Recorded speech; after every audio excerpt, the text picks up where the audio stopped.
Bonjour à tous et bienvenue dans cette nouvelle vidéo consacrée aux glucides.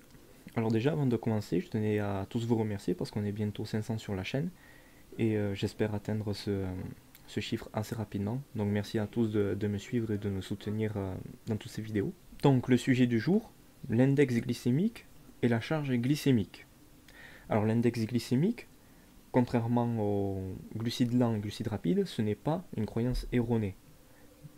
L'index glycémique, ça va être plutôt un modèle qui est incomplet et qui comprend plusieurs inconvénients importants. Et c'est ce que l'on va observer immédiatement. On ne va pas attendre plus longtemps, on va rentrer directement dans le cœur du sujet. L'index glycémique, c'est un critère de classement des aliments contenant des glucides. Il est basé sur leurs effets sur la glycémie, c'est-à-dire le taux de glucose dans le sang, durant les 2 heures suivant leur ingestion. L'index glycémique permet de comparer le pouvoir glycémiant de chaque aliment mesuré directement lors de la digestion, c'est-à-dire leur pouvoir à augmenter le taux de sucre sanguin. Comment l'indice glycémique d'un aliment est donné? C'est simple, c'est par rapport à l'aliment de référence auquel on attribue l'indice 100, qui est normalement généralement le glucose pur ou le pain blanc. C'est-à-dire qu'un aliment, plus son chiffre, son indice glycémique va être élevé, plus son pouvoir glycémiant va être important. Donc si on résume très simplement, en une phrase, l'index glycémique d'un aliment est calculé en mesurant l'effet sur la glycémie par rapport à l'ingestion de glucose pur dont l'effet sur la glycémie est utilisé comme référence. Donc les aliments sont classés en 3 catégories. Les aliments à indice glycémique faible, qui se situent en dessous de 40 ou 50 sur 100. Les aliments à indice glycémique moyen, qui comprend les aliments se situant entre 40 et 60 ou 50 et 70. Et les aliments à index glycémique élevé, qui sont les aliments au-dessus de 60 ou 70. Mais l'index glycémique, il a plusieurs inconvénients importants. Déjà, il faut savoir que l'index glycémique d'un aliment, il peut être influencé par de nombreux facteurs. Il peut être influencé par la présence de fibres végétales, qui fait baisser le taux d'index glycémique, car les fibres solubles possèdent l'effet hypoglycémiant le plus significatif. Ensuite, il y a l'association des aliments entre eux, comme les protéines et les lipides, qui ralentissent le temps de digestion et d'absorption des glucides. Ensuite, il y a aussi la méthode de cuisson, qui peut augmenter l'index glycémique en solubilisant l'amidon qui est présent dans l'aliment. Et il y a aussi la présence du sel, qui peut augmenter l'index glycémique. Mais maintenant, nous allons voir le point le plus important, l'inconvénient le plus important de l'index glycémique. Comme nous l'avons expliqué plus tôt, l'index glycémique permet de comparer le pouvoir glycémiant d'aliments qui renferment le même poids de glucides par rapport au glucose.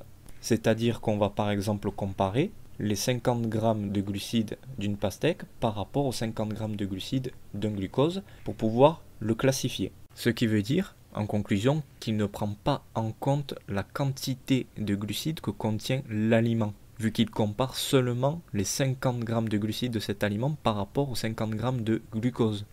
Continuons l'exemple avec la pastèque.